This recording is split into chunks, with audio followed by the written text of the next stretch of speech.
Hello, everyone. How are you? I hope you're all well. I just had to get in that screen that you guys don't look, just to you don't love, just to make sure that everything's working there. I got out as soon as I could. I made this new video here, and I'm not great at technology. Y'all know that. So there's a little bit of problems with the audio in this first one.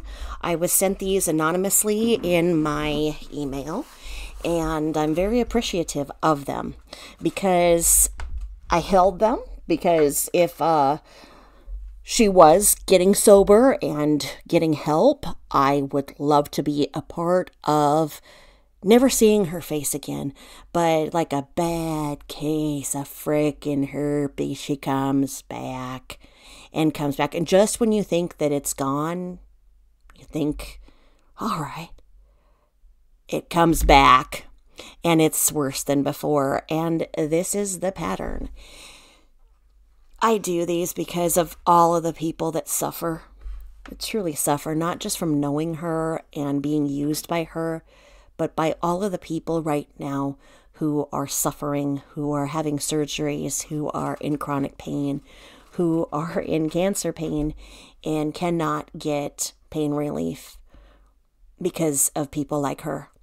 Because our doctors and medical society has failed us as a whole, because they would rather punish those that are honest and take away their pain relief than go after true addicts like this.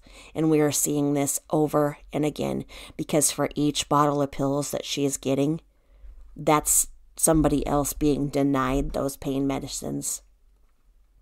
Essentially what our government did, because they're a bunch of chicken shits and they won't actually fight the system, because it's a huge discussion. But if we get into a thing with the United Nations and say, you know what, the people who are going to get on whatever are going to get them. And so we need to regulate, educate, and start from the top, because then we wouldn't have to have coyotes taking people out of countries that are scared to death because of the cartels. The cartels only get rich because of you know what. And so if we were to come from the top and work on this, but we don't, we have a system that instead chose to say, okay, well here, you can prescribe this many with your license each month. So if that means that you can look at this person in pain and see them crying and suffering as they come out of surgery and say, well, we don't want you to become an addict, so, why don't you go ahead and take some Tylenol after that hip replacement that you just had.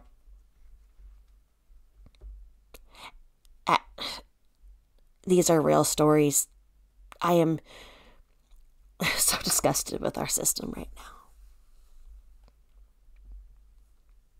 Because then they go to the whiny ass people who sit there and whine and are the squeaky wheel, and they'll give them the pills. And half the reason that these people are the squeaky wheels because they've been selling these pain meds that they get to supplement their income. And they sell them to somebody else who's going to put it under a traffic cone, and this asshole's going to get them. And this asshole's going to sit there and laugh at our system so that while we watch people die and our loved ones be denied basic pain management. Pain pills have a good place. They are there for a reason. And there are people like this who ruined it. And you know what? I'm going to go out on a limb here and I'm going to say this because this is actually true. In the 80s, doctors started paying their Michelles with opioids so that then that little charge wouldn't be on the credit card for the hotel and whatnot. It's true. So the doctors that got rich on giving Pfizer everything they needed, look at Pfizer and every other drug company that's now facing bankruptcy because of their opioid. They used to incentivize doctors and giving them Vicodin and whatnot, and give them vacations. So the more that they prescribed, the more vacations they'd get. So then doctors would have these in their little bags, and they'd go and they'd see their Michelle and give her some. And there you go. Then she's hooked on it, and then she sells some. So then she pays for the motel that way. So then it's not on there. Oh, yeah. That's what was happening. Our system's disgusting, and she is disgusting, and she makes a mockery out of every single thing. Having people believe that you just go to rehab for a couple of days so that she can control the narrative. She thinks that she's going to be able to go and face a judge and say, oh, yeah, well, I went to rehab and I have everything under control again, and I won't do it again, Judge. I have a job. I use a box cutter, and I cut down 160 boxes every 5 minutes, and I almost chopped my entire arm off. Not even kidding, right? It was almost my entire arm. And don't be saying that I make $15. I make so much more money than that, because they know that I am the best with a box cutter, because I'm known as Roundhouse Kick Girl. And I was a stunt monster, and I have taken advantage of a lot of men. And Molly says I'm a gold digger, so there you go. And once I'm at this job, right? Once I'm at this job for 1 year, I can go anywhere. They're going to send me anywhere, even Hawaii. So when I'm done with this manual labor job, that's what I'm going to do. I'm going to get a transfer. She thinks she's going to be able to go up to the judge and say that because she's been getting money and fooling old men for her whole life. Grampy used to get her out of all of her troubles. And that is what I've heard put the divide between her mother and her sister, because Grampy owned an electrical company. So he, from what I understand, he founded an electrical company, and so he had money, Scrooge kind of money. And so little Shelley would get in all kinds of trouble, and that's where they sent her to boarding school. No, they sent her to a frickin' what they call them now is those, they call them those youth camps now. That's what they sent her to. But then when she got out and she'd get in trouble and she'd wreck cars and she'd do whatever,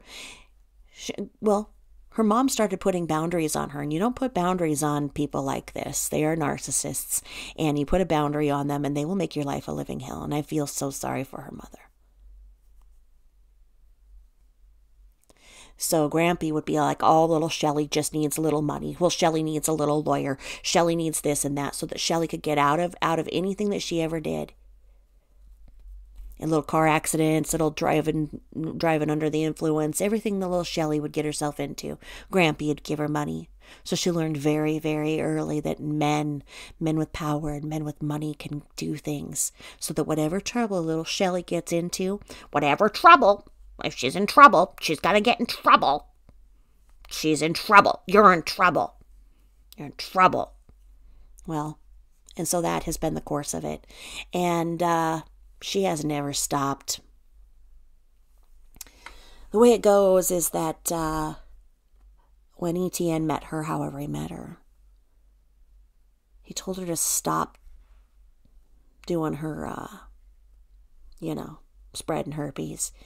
And she was telling him that she stopped and was being a good girl, so she wasn't in trouble. But she was still seeing her, shall we call them doctors, seeing her Johns and her whatever. She's never stopped. She couldn't stop.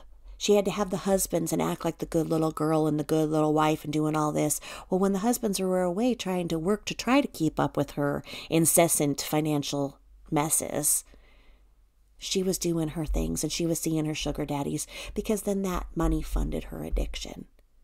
And this addiction that's went on for what are we talking? Are we talking 30 years now? Because her 11-week-old baby was born in 2004, I believe. So she went on and still had her daughter after that. And when she was sitting there after she hijacked Molly's channel and got all these people that just hated Molly or hate watching, they went after this to be their champion. Well, and did the doxing and hurt how many people? Because this was the horse that they chose as their new mascot, if you will. Roundhouse kick girl. Well, yeah. She sat there and certain people with certain comprehension issues blended what she said into one thing and she ran with it. She made it seem as if she had just been a normal wife in this normal house and had an abusive husband because the abusive husband couldn't get over the stress of losing a baby to SIDS. And so he abused her, and there she is in that house, and she's doing her best to get back on her feet. And people with an IQ of maybe 13 to 15 believed her and doxed for her. I can't imagine how stupid they feel now. Where are they? Where are all those people that caused all this problem? Where are they? Because she's continuing to do this. And all the people that gave her money, when is the last person going to be that gave her the money so that when she doesn't wake up one day and we're all here to tell the cops, hey, follow the money trail. And they'll see who gave the last cash app, who gave her the last money. And are they going to be seen as the vessel that provided the substance that made this one not wake up? This one needs to be locked the fuck up for at least 1 year. A person with severe chemical dependency and alcoholism and personality disorders extraordinaire and bipolar. You can have a dual diagnosis, which is 2. We're looking at quad to quint diagnoses here, okay?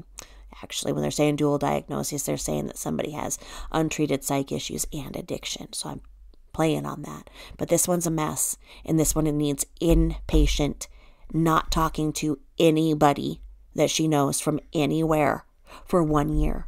And then group home. That's what needs to happen here, or she's just not going to make it the next couple of years. I don't know how she wakes up each day with the combination of medication that she takes. There have been people who have not woken up taking a lot less. So we're going to start this series here with this dumb shit sitting here. She sent this video as an example of her being sober to somebody. She's going to start it saying, oh yeah, I'm sober. There's nothing in my urine. I thought she said blood as well, but as I listened to it again, she just said urine. So we all know she must find somebody else's. She probably gets Lola's piss for the drug test because Walmart tests piss. And that's, so I don't know how they have. I would not, Walmart needs to not trust her with a weapon. And we all know, because of the events that happened on September 11, a box cutter is a weapon. And, yeah, so right here, she's got one eye bigger than the other and everything. And this is what she claims is sober.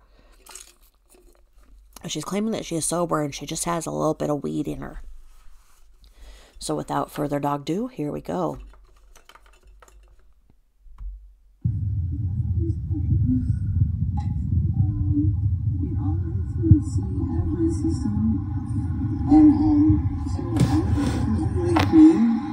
Completely clean. There's nothing in my blood.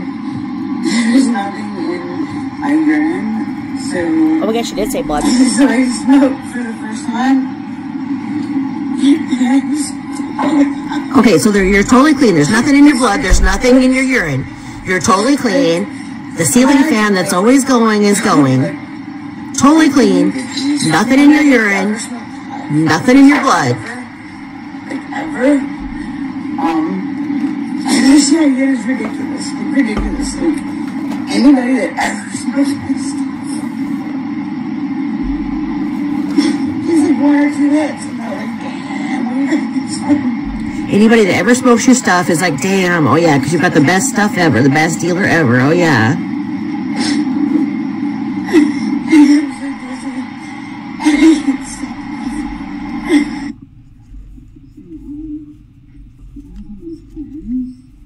Picture a sobriety right there. No.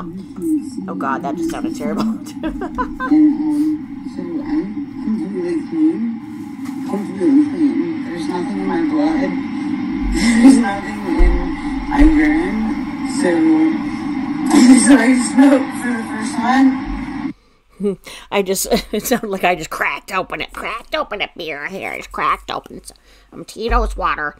Actually, I fell in love with these drinks. They're called, bubblers. I have the lights out because I'm being, weird doing videos in the middle of the night. Let me see, what's it called? They're just called bubblers. They're not alcohol or anything like that. But they have a lot of vitamin B in them. And that's something I'm so depleted in. I'm so depleted in vitamin B all the time. So that's why I get so tired. So if you heard that crack open, like I say, it sounded like a freaking bear. But let me see what it is called. I'm going to turn on the flashlight for a minute. Okay, so they're just called bubblers. It's BUBBL''R. And they're antioxidant sparkling waters. And this one I'm drinking right now is Triple Berry Breezer. It's raspberry, blackberry, and blueberry. Only 5 calories per can. And it's an antioxidant sparkling water. And what it has in it is vitamin A, niacin, B, B12, and phenolic acid, which makes it easier to absorb vitamin B. My body doesn't absorb B or iron or anything because I'm, some kind of alien. But so that's what I'm drinking. I hope that you have a good beverage and you're locked in here to sit there and watch this. Yeah, so okay, and here we go. I'm looking at them right now. So one of her arrest records says that she has monochromatic eyes. Definitely not. Those are both there, and those pupils. Look at them pupils. Did you notice when she called Ski today or yesterday, whichever it was, and she was she insinuating that she got out of the nut bin? And yes, I'm going to call it the nut bin just because this is all just such a joke that she's making out of it. It's not funny, but it's the way that she does. And then poor Ski, somebody said he's going to break a HIPAA violation by saying that she's in the insane asylum. And it's just so funny watching the two of them just with their wet brains just thinking of this. And I mean, she needs to leave Ski alone. Ski has his own issues, and she does nothing but bring him down. Just as anybody with her. And look at the frickin' hairline here again. She's got this frickin' Dracula-ass shit going on again. And this was, what, I don't know, 5 years ago? She's got that Dracula-ass frickin' count. The Count from Sesame Street. 1 Tito's. 2 Titos, 3 Titos. And Penelope Jane did it so funny when she put the Count on, because, I mean, seriously, she looks like demented Count. I think this hair is sticking up because it's covering one of her horns. And anyway, let's watch Sober Michelle again here.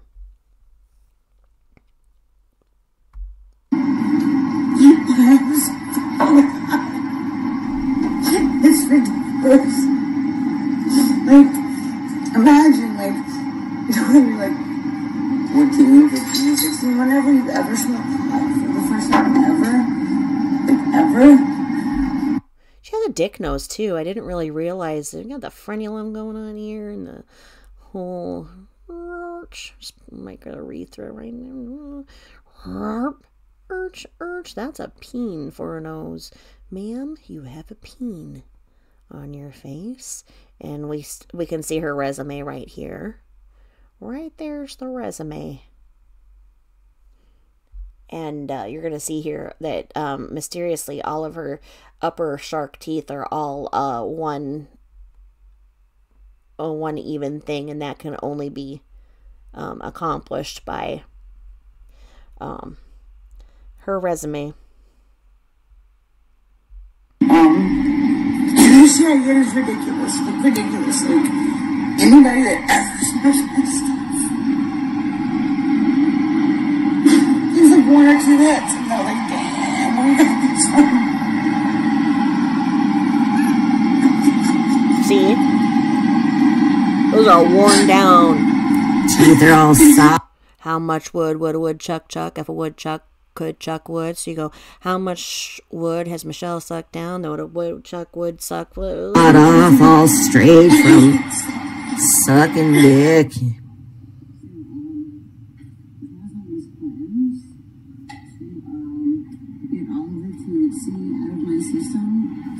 Yeah, all those drugs. Oh yes, this is Michelle sober. Sending this video is that there's nothing in her urine. There's nothing in my urine, so I smoked for the first time. Smoke for the first time. Nothing in her urine. Yeah, who'd you get that urine from? It's ridiculous. Like, imagine, like. Okay, this is part 1.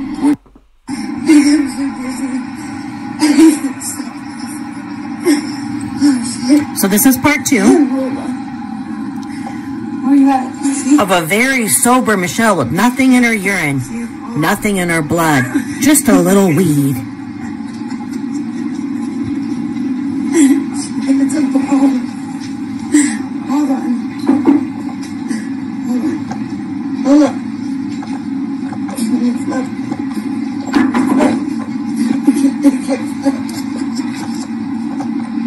That evil fucking laugh. I'm trying, Lola. I'm trying.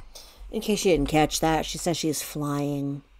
This is another part of the video that she sent, talking about how sober she is, that there's nothing in her blood, nothing in her urine. She is totally sober. This was around the time, as you see, she's still wearing her wedding ring. So either at the time where ETN had just left her for the first or second time, or right in that time. This is when she was still married in that time frame. You're gonna see here that this is what she was doing when she was telling her friends that she was totally sober. Now, I feel that she should not have care of anything, not even a goldfish. Okay, so why on earth has animal control not taken those dogs? And again, as you guys all know, I've taken a social media break, and so I did miss the chapter of how she got the dogs back from Valley Girl. Why would Valley Girl have given her the dogs back if Valley Girl is supposedly some kind of dog trainer into the well-being of dogs, whatever? Why would she not have reached out to anybody who could have helped? I'm sure that any of us would have, probably put together a GoFundMe to hire an attorney to keep custody of the freaking dogs. I don't know. But why would anybody have given her back these dogs? And if anybody can tell me that, how the dogs got back to her.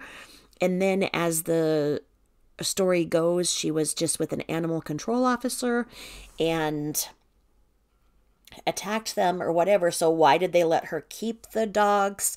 You don't just go and attack an animal control officer and then they're like, yeah, okay, yeah, well, everything's cool. I don't know. I know I talk about this in the video, but I'm just confused because seeing how she is with her dogs here, it's disgusting.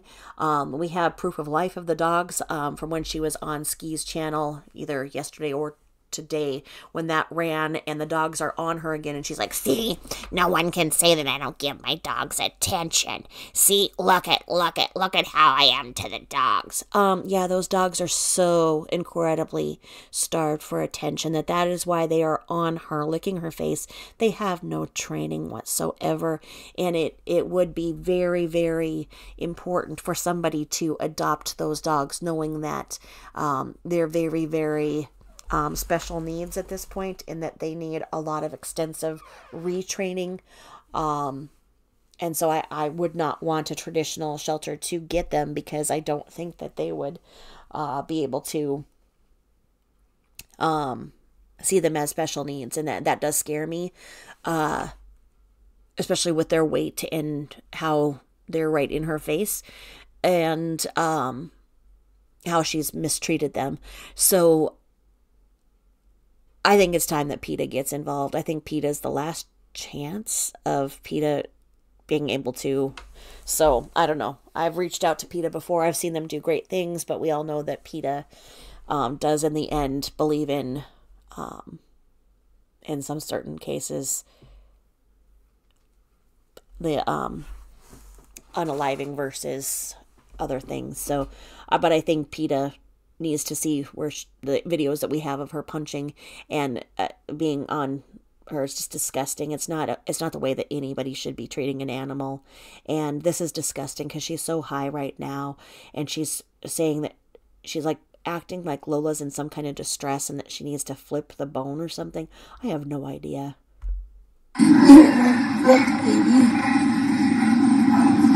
What's she doing to Lola?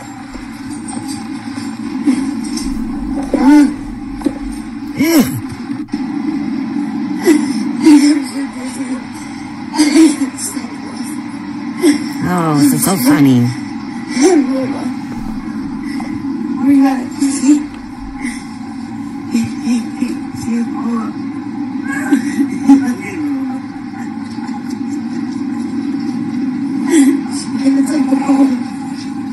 I don't think it's funny.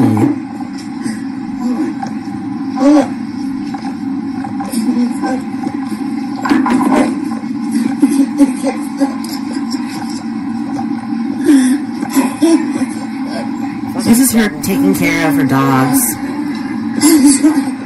Thinking she is so funny.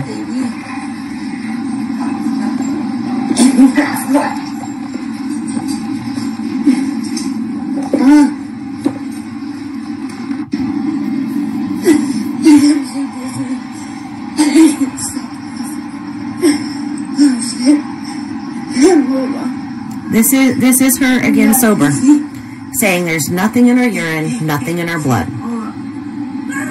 Lola has a bone. Why is that so funny? Oh, this is right. Those are service dogs, right? For the pretend strokes, right? Right. Because if you pretend to get a stroke, you get your husband that left you, right? This is post-stroke. No deficit in either the left or right.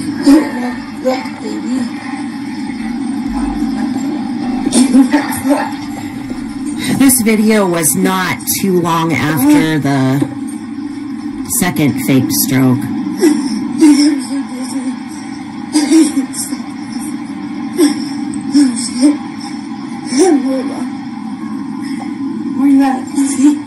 Disgusting.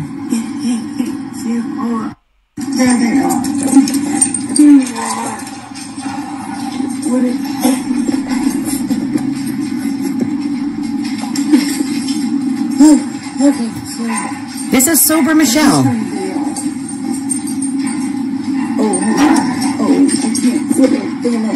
They're doing some stupid shit.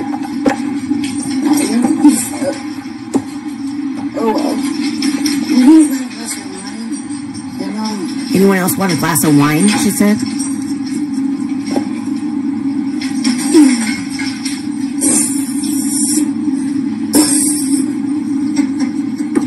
Again, this is Michelle showing a friend that she's completely sober.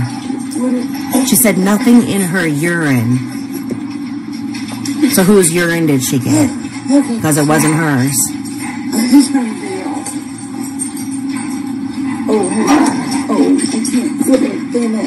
They're doing some stupid shit.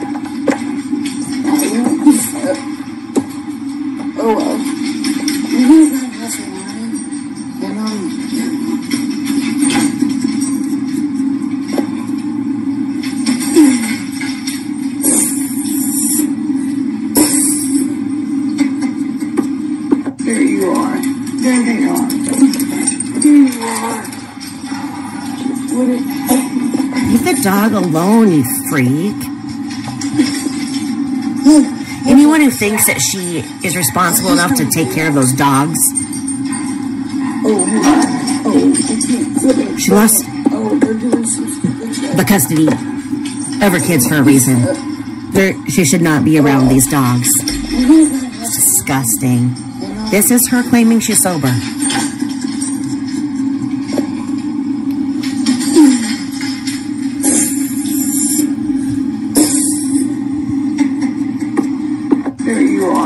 There they are. Let me see if I can get it.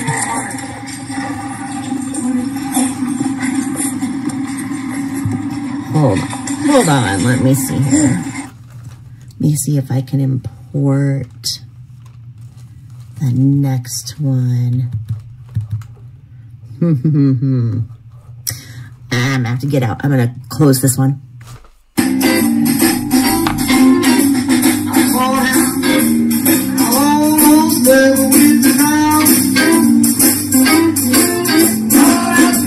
Oh, what a dancer. Well, I went to the river to jump in. My baby showed up and said, I'll say you in. I saw him. I almost level with the ground. Okay. I should have warned you. So this is part 2 of Michelle's wedding. This is her second outfit. I like the shoes. I'm going to give the shoes some credit where credit is due. Her hair being like that with the vampirist thing and there really looks like she's sporting a mullet. I would not have chosen that hairstyle. And wearing a black dress for your wedding reception is appropriate for Michelle. It's just so appropriate because this is just the end of a good life as ETN knows it. It's very appropriate. 10 out of 10 on the outfit color choice there. So this is one of those pool tents that's been erected at her home. They had the wedding at their house, the one where she put ETN under physical and emotional duress to put her on the name of the house because she was not able to be on the title of the house when they bought it because she had recently claimed BK. So she went into this seeing him as a mark, and she didn't choose poor men. She knew what she was doing, and ETN had no idea. His friends supported him in this venture. They didn't know her past. And he sure as fuck didn't tell them, I can tell you that. Now her dancing is not surprising for what we know of Michelle. With her self-purported resume of being an actress and movies and all of that good stuff, I was expecting her to be quite the dancer, and this dance is painful. I will say one thing. She's letting him lead. I am not good at that. I don't let men lead in the dancing. I'm terrible at that. So I will say that she is doing that, and that probably goes back to her years with Grampy. You know, Grampy probably, taught little Shelly how to dance and let the man lead. So I'm gonna say that, okay, she's doing a lady gentleman thing there. I'll give credit where credit is due. Now, when I took these out and I tried to film, I did my best to not show some of the other people in here, but I'm not good at editing, and these are public. I was given these with no reservations, so they are what they are. I don't know who the other people are here, and we're going to continue to watch this shit show. Now, this was not the outfit that, Shelly got married in. She had a little silver number that she wore for the nuptials, and I will show that as well.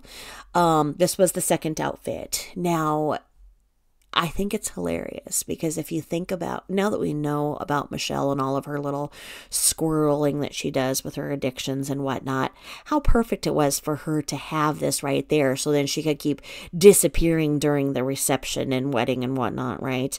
So that she could go and, get a little toot toot and a little, just one or two little smokes, because, you know, she's sober, she's clean, right?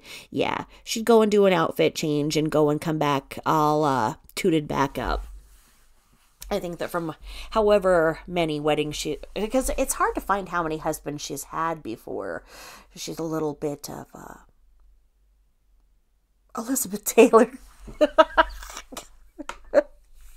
I don't know who to compare her to. There's all these men of mystery, and these poor men have no idea what they're getting into. She puts on this act, and these men are like, okay. And they're men that are established in their career and work, and she wanted their money. She didn't give a shit about anything else. She wanted their money. And she got it. Because little Shelly gets what she wants, right? So here she is doing more terrible dancing. You're welcome.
Run, ETN, run. It's not too late. Run for your life, sir. Run. She can't dance.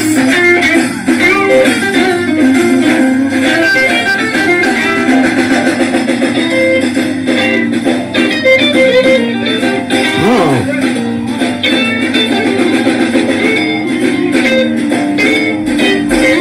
Did you see what ETN looked like? She was sitting there like, okay, I can do this move good.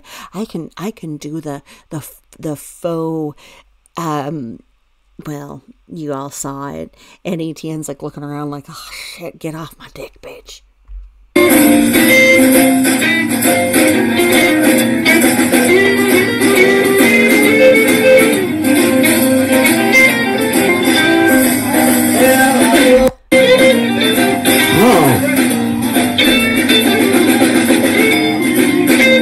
Get off my dick.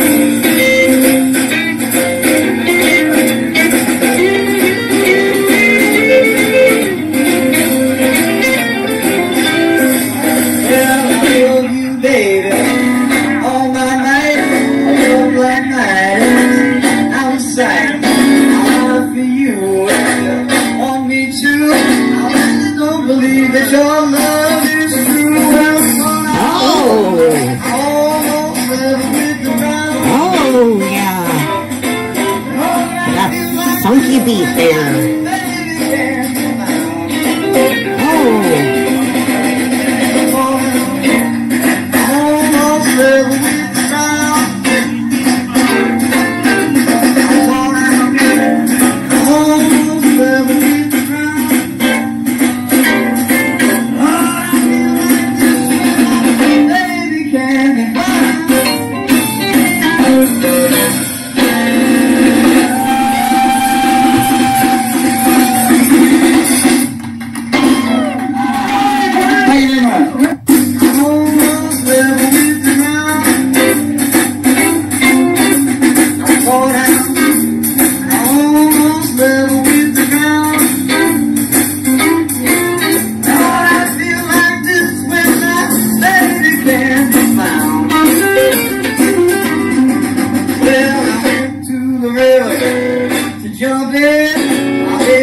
think of this? Are you all just looking at this going, what the fuck?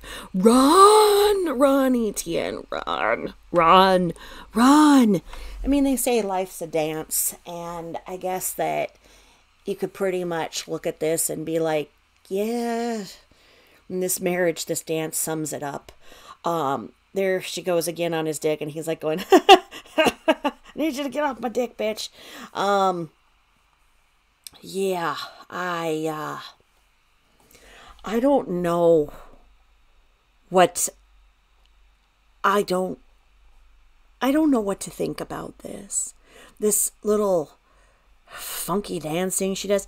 I mean, you can tell she's blitzed in this. You can tell she's absolutely freaking blitzed.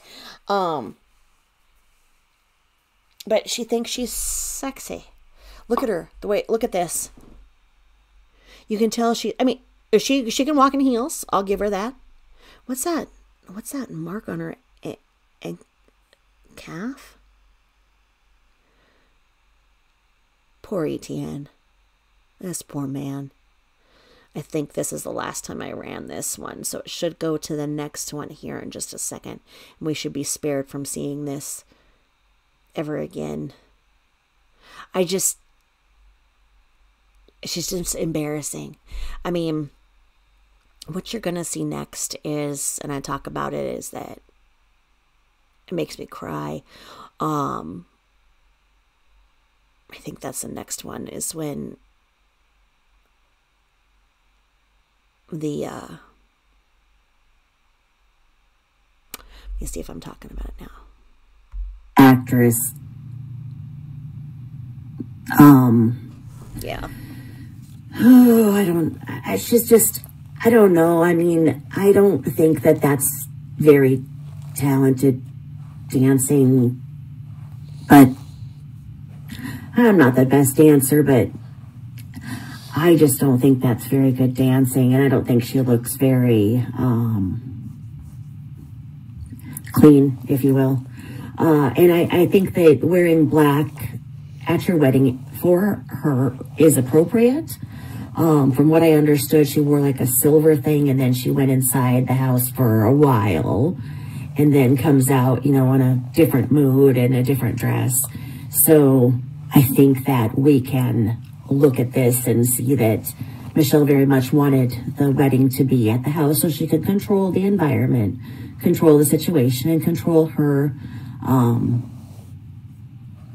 needs, because she was most likely able to go in and access whatever she needed and change her clothes and whatnot. I mean, of course, any bride would like that, you know, able to have everything so easy to get to. I guess after all the other husbands, she learned what would make it most convenient for her. And just definitely a different look for a bride, but it's Michelle. Now, let's also take into consideration that this is Michelle way after the event in which she said that she could never recover from. The event that she bombarded herself on Molly Golightly's panel, saying that she could not get over. Well, that is certainly a tragedy of an 11-week-old baby passing away in 2004, I believe it was. But she had another child from there, and she had continued to abuse her children in the manner in which she had the rights to all of her children terminated. We can see the way that her one son is behaving, and the other two don't have anything to do with her. I understand they're successful, but if she is to gain sympathy for the loss of the one child, who, that's a whole different subject, and how her role played into that and what she did while she was pregnant, by the emails that I have provided that show that she was abusing anabolics. So she was being a personal dealer, trainer, personal trainer, dealer, personal person in the gym to get a gear from, if you will. She was taking that when she was pregnant, and that affected that baby's lungs, if you will, and their problems with lungs. We'll just say that for right now.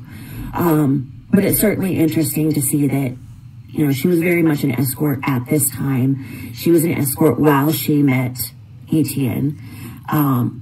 You can draw whatever conclusion you want into that. But then she was telling a friend that ETN was having her stop escorting while they were married, but she didn't stop. She continued escorting because that was her way of getting her money that she got her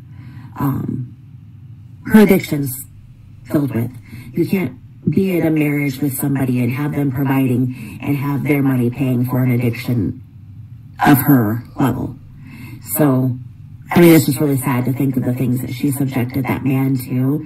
And I hope to God that he has went and had every test known to mankind done to make sure he doesn't have the plague, the Michelle plague. The herb. I wish ETN well. And this one, what is this, the third part? Okay, so here's the third part. We'll get to the fourth. Okay, so in this part of the film, I'm trying to move my recording over so that I can not show the minors in here, although this was given to me as public.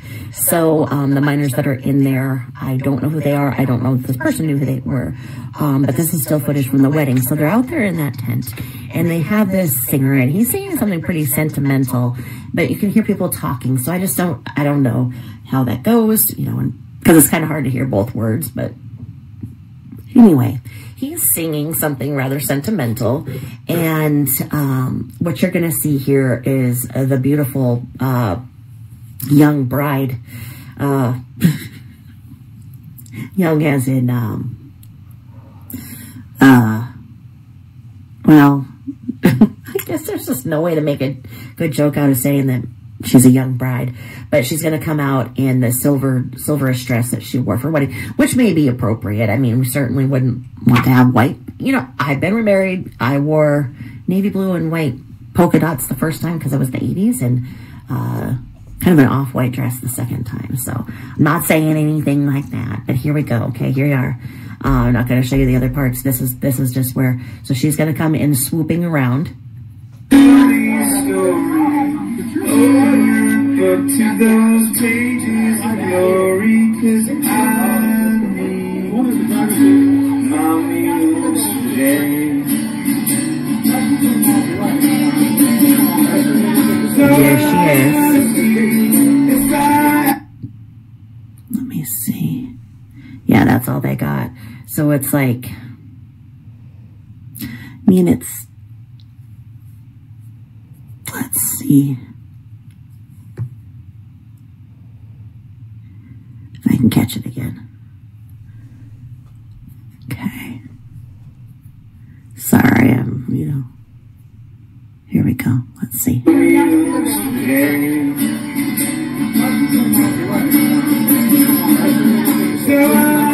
There's your bride.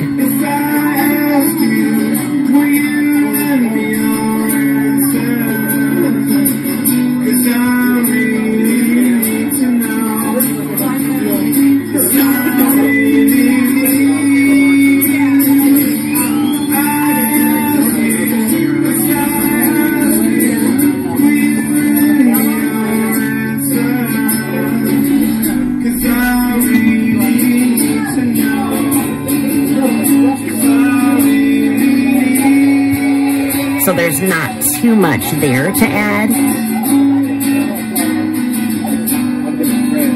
but I thought you'd like to see that that dress, because I don't have it anywhere else. Make sure, yeah. All right, so that's this one. Okay, so this part made me cry. This is one of ETN's fellow military members who had toured with him in several places, as he talks about. And, well, I'm going to let you see if this brings you to tears as well. This is the man who was ETN's best man, and we'll hear his best man toast, and here it is. Well, as I know him, everyone else here calls him ETN. I had never been in a venue where I've had so many people call me an ETN. When I was first introduced to Bull, it was Bull. And when I asked about the origin of his nickname, apparently, and I don't know if this is true or not, I'm sure there's some degree of stretching the truth here, but in high school, Bull, who's tall as you all know, lost a bet how to shave his head. And back when Night Court was big, for those of you who remember those days, it looked like Bull from Night Court, so therefore that stuck, and that followed him through the Army until the time that I met him. He was at a hardware store. They had a guy call me that name. So now Bull is an artilleryman. I'm an armor officer at Tanker. And we met for the first time in Schweinfurt, Germany, right around March or April of 1999. I was stationed in the 2nd Brigade of the 1st Infantry Division. So I met another guy in his unit named Jamie Perrine. He said, hey, you know, you're new over here to Germany. I'd like to introduce you to my boys. I said, absolutely, I'd love to. So he introduced me to what we later called the Shark Tank. And it was most of the guys in 1st Battalion, 7th Field Artillery in 2nd Brigade, 1st ID over in Schweinfurt, which Bull was a glorified member of. And from the night that I met Bull, we became fast friends. And you fast forward 19 plus years later, and here we are. And I have the very honored position to be his best man at his wedding. And I cannot tell you how much it means to me for you to have me as your best man, how thrilled I am for you, how happy I am for you to see you married to such a beautiful and such a lovely woman in your castle here in the great state of Georgia. That's a lot for me to say from a guy from Rhode Island. So to tell you just a little bit about our friendship, I've been stationed with Bull on 3 occasions in Germany, at the Command General Staff College at Fort Leavenworth and at Fort Bliss in Texas. We could go for years without chatting, maybe an email here or there. I run into a guy that ran into Bull somewhere. But when I see him, it's like we just saw each other the previous day. Bull and I have a friendship where we could sit at a bar together and not say a word for an hour, and we're just fine. We actually had a bartender come up to us in Germany and say to me, are you guys having a fight or something, some kind of a tiff? And I said, no. Why do you ask? He said, because the two of you guys have been sitting there and haven't said a word for an hour. And I said, well, that's how good friends we are. We don't even need to speak. We just need to be in one another's presence, and we're already having a good time. And that's the kind of friend that Bull is. He's one of my brothers, and as a guy who's an only child, so I didn't grow up with brothers and sisters, but I found all my brothers and sisters in the Army. Okay? And Bull is one of those original members of my extended brotherhood. I love him very much. I'll always be there for you. If you ever need anything, all you need to do is call and ask. He needs something. You could not have married a better, loving, dedicated guy who's going to take care of you for the rest of his days. I have no doubt about that. You married very well. I'm so happy for both of you. We wish you a lifetime of love and happiness, and we look forward to visiting the next time here again in the great state of Georgia. And if I could get everybody to raise their glasses, have a toast to the new happy couple, Mr. and Mrs. ETN, Bull, Sabatin.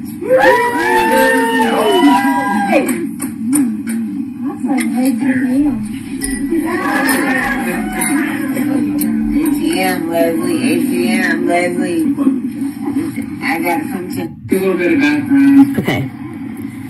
So, As I know him, everyone else here calls him ETN. this made me cry because ETN worked so hard for his reputation, as you can hear, that his colleagues loved him, that he was a brother in arms, that he absolutely stood as a proud military man, and he had the respect of his peers and his mentors, and that's very apparent here. This man speaking has a great stature. Look at the way that he's speaking and he holds himself. You can tell that this is an esteemed military man. And so it made me think of how emotionally damaged ETN must have been to then have to come to this man and others and say, hey, you know, when you spoke at my wedding, this is what was really going on, and this is what I really married. And I have no doubt that that shame is what keeps him doing her beck and call to this day, is that he fears all of these people knowing what she fooled him into. But ETN needs to understand that he's not the fool. Michelle's the fool. Michelle is an accomplished con artist, that she's worked a lifetime into conning other men and other esteemed men that are, by all accounts, good-looking, successful men. She doesn't pick her marks loose. She picks her marks. Let's just say that. She picks her marks. And to hear this man say that ETN will take care of you until your days, I just about, I mean, I was bawling as it was just to hear this, but then to know that how she guilted ETN into, when she faked her strokes, she used what this man said to appeal to ETN's sense of honor and duty, and to guilt him. And she probably said, I'm going to call him up and tell him what you did. But as you can hear at the end of this, Michelle blabs some shit, and it's just so, her voice, this was years ago, and her voice sounds just like it was in the call to ski today. Let me see if I can get this here and we can hear it again. Let's see. We'll listen right here. And if I can get everybody to raise their glasses, have a toast to the new happy couple, Mr. and Mrs. ETN, Bull, Sabatay.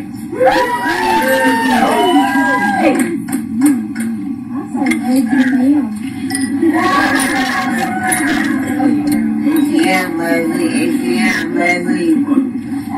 I gotta come to A little bit of background. See, I couldn't quite hear it, Bull. but she said something. ETN. I have never been. ATM. So then what is this, part 4 or 5? Ski better be careful, because this is how he's gonna be paying the rent. I just felt like I needed to put this back in here because I put this up many, many moons ago. Y'all know that I just aimlessly stare at the moon, grin an idiot that I am, and to take pictures of the moon because I think the moon is fascinating. Anyway, many moons ago, when Michelle was trying to groom Ski into coming and Running a bed and breakfast, Ski, you and I can sit around and get high, and we'll have people pay our way, because if you come here to the house, I've got a gate and nobody can come in except for we'll be running the bed and breakfast, and then Ski, you can clean up after them and I'll lay around in my filth. I mean, can you imagine? I mean, look, Ski has his issues. I think that he is self-aware enough to understand he has his issues, okay? We all know that he has his issues. But she sees him very much as her solution. Right now, her addiction is even to the attention that she gets on social media. It's a high that she's never been able to attain before. When she had all of those people fooled that she hijacked from Molly, all of these people caring for her, giving her money, thinking that she's just an abused woman needing a little help to get back on her feet. And then she finds Ski, and she's like, you know what? He doesn't have a job. His qualifications in a woman are that she's on SSDI. She's on SSDI. She thought she'd be able to lure him out and live in that house, and she would have used him in every sense of the word, and used him as a literal shield if anybody came after her. Because you see, that's how she's always done it. Like I say, she's always had some older man pay her way out of her trouble. Or when she got ETN, And she was running from the people who she had just turned in, because Michelle brings everybody into her little shitstorms, you know. She can't just go like a normal turd and be flushed.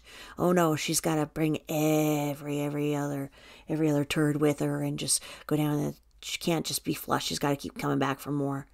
And she brings everybody into her little shitstorm with her. And then, because she's so stupid, she's got her Swiss cheese for her brain at this point with all the drugs she's done. All those little holes, those wormholes in her brain. The brain that was so smooth to begin with. She gets these cockamamie ideas, and then she tells everybody about them. So invariably, she gets busted. And she sings like a canary. There's a lot of truth in how she's gotten out of the trouble that she's been in. She's a rat. Michelle's a rat. We all know that. So she'll turn everybody else in. She'll laugh as they do the rest of their lives in prison. And she doesn't care. She doesn't care who she burns as long as she gets out of the trouble. And it's worked for her. This time, she doesn't have anybody else to turn in. Or does she? All of you giving her money right now, are you going to be the next one she's going to turn in? Mom? Who's ever mom of the month it is that she's talking about? She gets all the secrets of the moms. And then when the mom doesn't do what she wants, she's going to go and tell everything about the current mom that she's referring to. She keeps trying to get Ski into this. And I don't understand how when she called Ski's parole officer and she got Ski arrested and she said that she was calling everybody in that jail to make Ski have a fall. So that, basically she wanted Ski to not see the next day because Ski said no to her. Why on earth is Ski entertaining her for a second? Why does he let her go up on there? She planned on him saying, Michelle, show your face, because she had that ring light on. She had the ring light on because she knew that she was going to show herself. Not only is she putting that stupid thing back on because she learned to walk all over ETN in private, so she wanted to walk all over him in public. Let's think about that crowd surfing. I go to a fair amount of concerts. She went to a few and wants to make it be that she's the only person on the planet who's ever went to concerts. But tell me if any of you have ever been at a concert where you have seen somebody in the crowd force them to put a 6-foot-something man up and hold him up so that some drug-addicted freak can walk all over him and stand up while the concert's going? Tell me that a security guard would have thought that that was great and safe. Tell me that ETN wouldn't have been hurt terribly if he would have fallen from that. He wouldn't have had anything to break his fall. He was upside down, staring upwards. She was endangering his safety and his life, as of the others. Security would not have wanted that. If anything would have happened to him or her at that event, there's something called premise liability. So any injury that would have happened there, that facility would have been liable for. So I don't know why the film showed that, because it wasn't anything that's exemplary or welcome behavior. There's certainly not anything I've ever seen. Now at Ramstein, there was people who were it was the band, and they were in like these little airboats, and they pushed them through the crowd, but security was watching. It was all done really, really well planned and professionally. Whatever the hell she was doing, and now she's having this picture up because she wants it up there that, oh, she's so cool that she did this. She's not cool. She endangers people's lives every single day. She endangers people's lives every single day that she's out, and she tried to endanger Ski's life. So please, if anybody has any way of talking to Ski, tell him, just stop. Michelle's bragging that she's working on her channel and she's going to do this. She's going to go on Rumble. Let her go to Rumble. Keep her off these YouTube streets. Just disgusting. And so I just wanted to show what her headspace was like, because when she came onto these YouTube streets, what are we looking at? 2 years ago? She was acting like she'd never been the same because she had a baby that died of SIDS. Oh, well, she was fine then. And again, let's start putting these timelines together. Where I showed that she was trying to get others to come to her aid and say that, yeah, they did roids too, basically, and their babies also passed. She was trying to find a way to sue the illegal roid distributors for the passing of her son.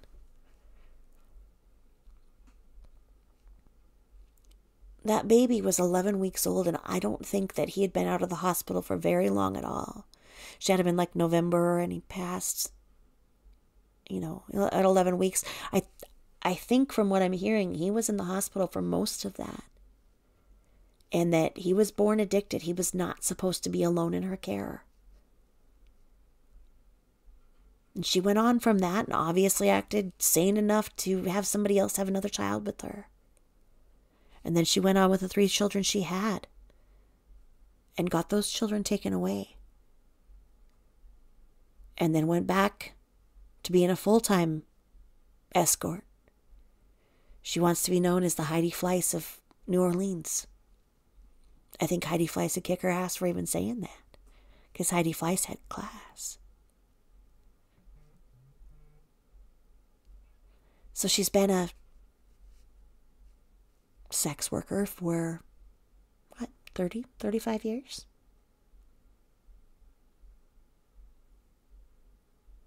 And the baby that was not well taken care of, in utero, that poor baby needs to be left to rest, and she needs to not bring it up again. And that's not why she got on SSDI. She had it before that. So, while people want to sit there and argue in my comments and whatnot, you don't know what you're talking about. I do. And what I'm saying is, this is your tax dollars funding Michelle. She gets an SSDI check every month and lives off of it. And she's told you as much. All you ever need to know about Michelle, she'll tell you.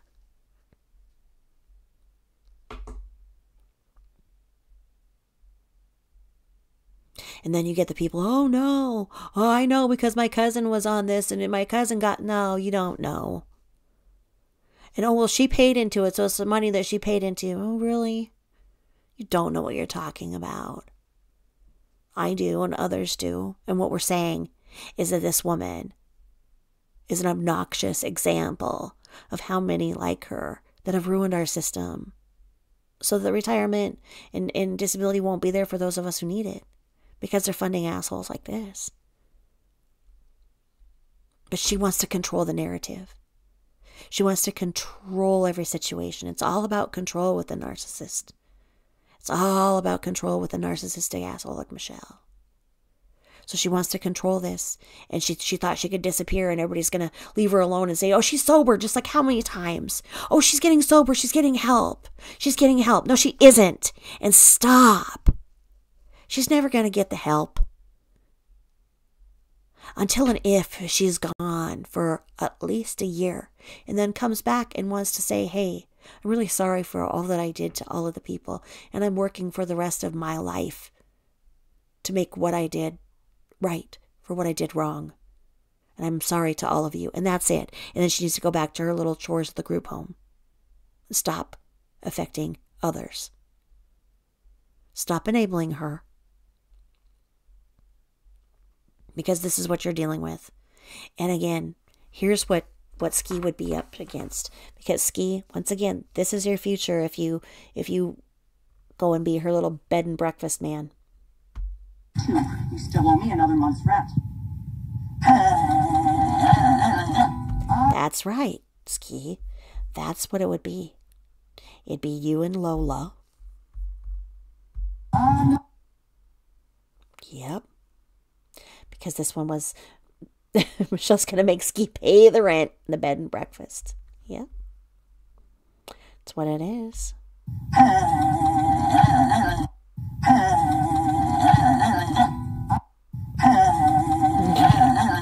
Getting the point, Ski?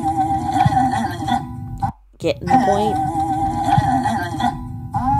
So, Ski, if you don't want this to be your future, stop giving her a moment of your time. Okay? Said run, Ski, run. And in here I told ETN to run. Men need to just run. Everybody needs to just run. If they see Michelle, run. Just fucking run. Just drop whatever you have and run. Okay? Nobody needs to play Captain Save a Ho to Michelle one more time. She needs to have a warning sign on her forehead. Maybe that's what the judge could do. Is put a warning sign on her forehead that says run. Just so that when she's walking down the street and the word says run, other people just know they can just run. Run away from this woman. And ETN, you've got to run. And please know that other men, especially in the military, get played by women like this. That because your brain, ETN, does not think in the way that her brain does, you could not have foreseen or understood what she was doing to you. She's worked a lifetime on fooling other people.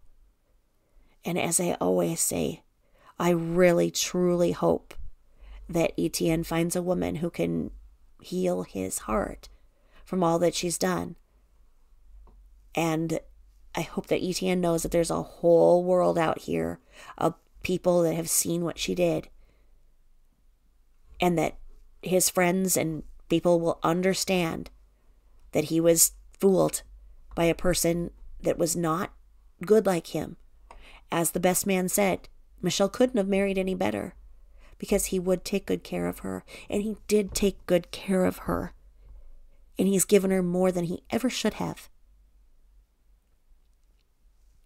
And for the disgusting crap that she's saying that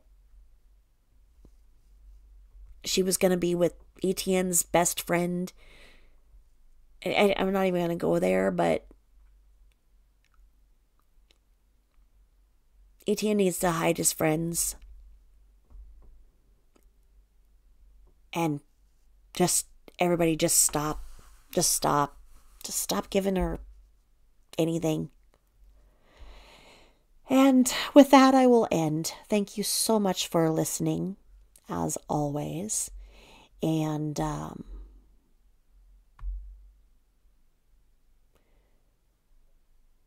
have a good rest of the weekend. Easter's coming up. I made a breakfast casserole and put it on here a couple months ago, and you should watch that because that'll give you some ideas for maybe if you're going to do an Easter brunch. I love doing those egg casseroles, and I found one. If you look online, there's a Cracker Barrel one, and it's a Cracker Barrel copycat hash brown casserole. It's really good. I did that this week. And then I did one of just like combining every kind of casserole together, a breakfast casserole, and what it called for evaporated milk. And I put in a can of cream of mushroom soup and milk in it and made it. And it was freaking awesome.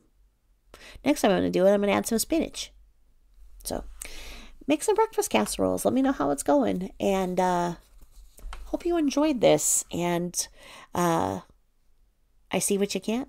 You're welcome to take anything you want, as the clip channels do anyway. All right, keep exposing this bitch. All right, thanks for listening, and have a great week.